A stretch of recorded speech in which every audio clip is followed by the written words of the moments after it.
Assalamualaikum warahmatullahi wabarakatuh.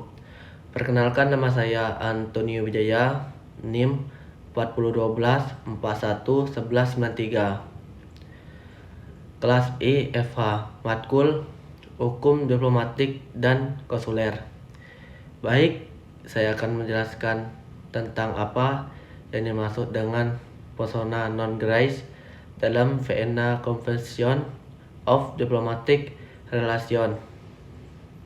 Persona non grace yang diatur dalam Vienna Convention on Diplomatic Relations tahun 1961. Konsep ini sangat penting karena berkaitan langsung dengan hak dan kewenangan negara penerima reserving status dalam mengatur keberadaan diplomat asing di wilayahnya.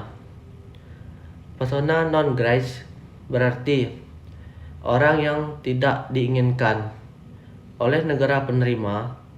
Istilah ini digunakan ketika suatu negara menolak kehadiran seorang diplomat asing atau meminta agar diplomat tersebut diperlukan sebagai tidak diterima lagi di wilayahnya.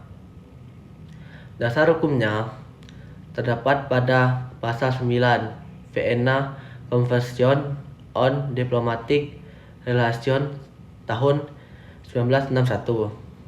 Artinya, negara penerima dapat kapan saja dan tanpa perlu memberi alasan apapun menyatakan bahwa seorang kepala perwakilan diplomatik atau staf diplomatik adalah persona non grace.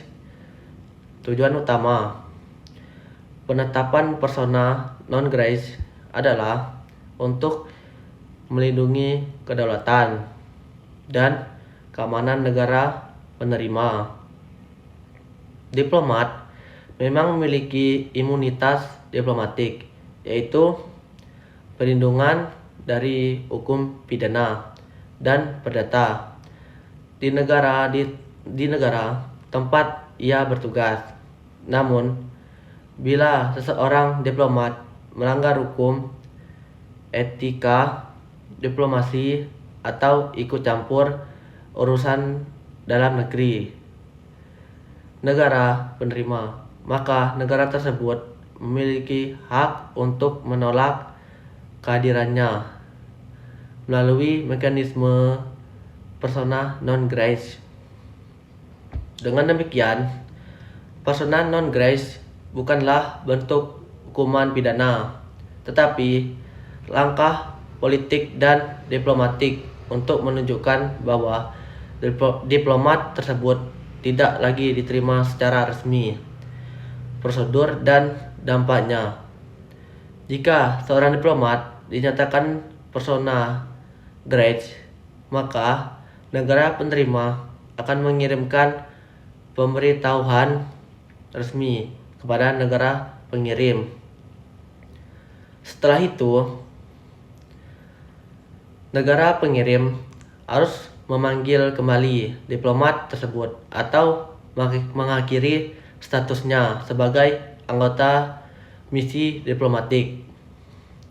Apabila negara pengirim tidak menarik diplomat tersebut dalam waktu yang wajar, maka negara penerima berhak untuk menolak pengakuan status diplomatiknya, sehingga semua hak istimewa dan kebebasan diplomatiknya gugur. Artinya, diplomat itu bisa dianggap sebagai warga asing biasa, bahkan dapat dideportasi. Contoh kasus nyata: 1. Kasus Rusia Inggris 2018.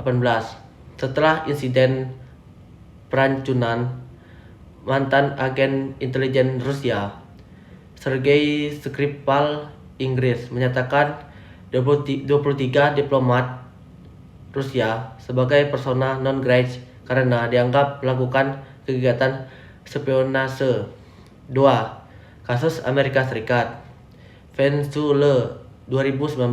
Presiden Venezuela Maduro menyatakan duta besar AS sebagai persona non grata setelah hubungan diplomatik kedua negara memburuk. 3. Kasus Indonesia. Brazil 2015. Pemerintahan Indonesia pernah menarik duta besarnya dari Brazil setelah duta besar di Indonesia tidak diterima secara resmi oleh Presiden Brazil. Ini merupakan bentuk respon diplomatik terhadap pelaku yang tidak sesuai prinsip hubungan diplomatik. Kasus-kasus tersebut menunjukkan bahwa mekanisme persona non grata bukan hal langka, tetapi sering digunakan ketika hubungan antar negara mengalami ketegangan politik. Analisis hukum dan etika.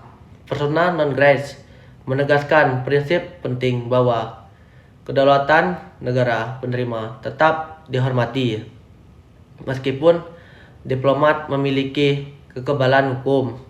Mereka tidak kebal secara moral dan etika diplomatik. Jika mereka melakukan tindakan yang tidak sesuai, seperti spionase, campur tangan politik, atau perilaku yang merusak kehormatan negara penerima, maka penetapan persona non grata merupakan langkah sah dan diakui hukum internasional. Kesimpulan saya untuk hari ini adalah persona non grata adalah mekanisme hukum dan diplomatik yang memberikan hak bagi negara penerima untuk menolak atau mengusir diplomat asing tanpa harus menjelaskan alasannya. Konsep ini menjaga keseimbangan antar hak istimewa diplomatik dan kedaulatan negara melalui Vienna Convention on Diplomatic Relations tahun 1961. Dunia memiliki pedoman yang jelas untuk memastikan hubungan diplomatik tetap berjalan dengan saling menghormati dan tidak mengganggu urusan internal masing-masing antar negara. Baik, sekian video saya hari ini. Saya akhiri. Wabila topik walidayah. Wassalamualaikum warahmatullahi wabarakatuh.